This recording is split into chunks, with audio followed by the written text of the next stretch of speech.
mendapatkan masa penahanan pelajaran.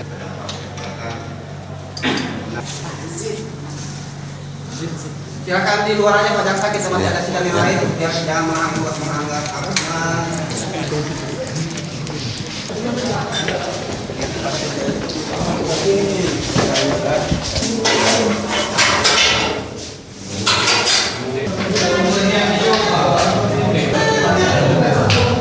Dia mendakwakan sebagaimana dimaksud dalam pembunuhan berencana, pembunuhan terhadap anak secara sadis oleh jaksa menuntut seumur hidup, dan putusan majelis hakim pada hari ini yang memutus juga seumur hidup